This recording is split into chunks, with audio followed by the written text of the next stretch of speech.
President Barack Obama in 2014, back when the Affordable Care Act had a friend in the White House. Credit Win McNamee/Getty Images front pages continue, understandably, to be dominated by the roughly 130,000 scandals currently afflicting the Trump administration. But polls suggest that the reek of corruption, intense as it is, isn't likely to dominate the midterm elections. The biggest issue on voters' minds appears, instead, to be health care, and you know what? Voters are right. If Republicans retain control of both houses of Congress, we can safely predict that they'll make another try at repealing Obamacare, taking health insurance away from 25 million or 30 million Americans. Why? Because their attempts to sabotage the program keep falling short, and time is running out. I'm not saying that sabotage has been a complete failure. The Trump administration has succeeded in driving insurance premiums sharply higher, and yes, I mean succeeded, because that was definitely the goal. Enrollment on the Affordable Care Act's insurance exchanges has also declined since 2016, with almost all the decline taking place in Trump administration-run exchanges, rather than those run by states, and the overall number of Americans without health insurance, after declining dramatically under Obama, has risen again. But what Republicans were hoping and planning for was a death spiral of declining enrollment and soaring costs. And while constant claims that such a death spiral is underway have had their effect, a majority of the public believes that the exchanges are collapsing. It isn't. In fact, the program has been remarkably stable when you bear in mind that it's being administered by people trying to make it fail. What's the secret of Obamacare's stability?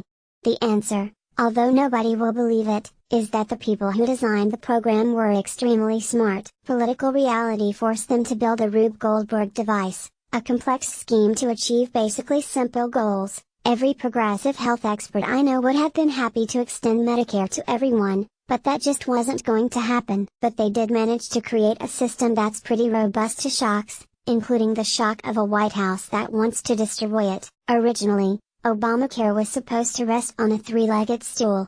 Private insurers were barred from discriminating based on pre-existing conditions, individuals were required to buy insurance meeting minimum standards, the individual mandate, even if they were currently healthy, and subsidies were provided to make insurance affordable. Republicans have, however, done their best to saw off one of those legs. Even before they repealed the mandate, they drastically reduced outreach efforts in an attempt to discourage healthy Americans from enrolling. The result has been that the population actually signing up for coverage is both smaller and sicker than it would otherwise have been, forcing insurers to charge higher premiums. But that's where the subsidies come in. Under the ACA, the poorest Americans are covered by Medicaid, so private premiums don't matter. Meanwhile, many of those with higher incomes, up to 400% of the poverty line, or more than $95,000 for a family of four, are eligible for subsidies. That's 59% of the population, but because many of those with higher incomes get insurance through their employers, it's 83% of those signing up on the exchanges. And here's the thing, those subsidies aren't fixed. Instead,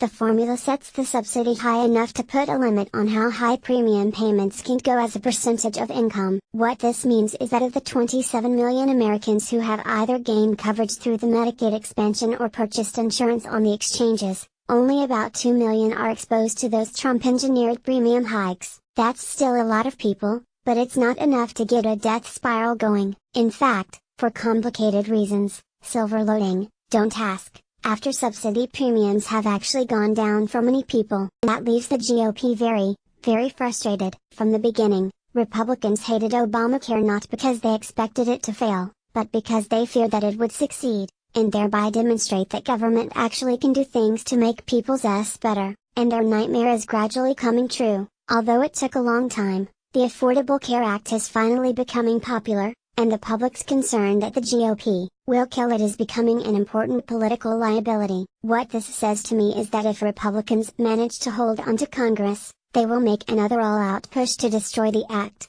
because they all know that it's probably their last chance. Indeed, if they don't kill Obamacare soon, the next step will probably be an enhanced program that lets Americans of all ages buy into Medicare. So voters are right to believe that health care is very much an issue in the midterm elections. It may not be the most important thing at stake, there's a good case to be made that the survival of American democracy is on the line. But it's a very big deal,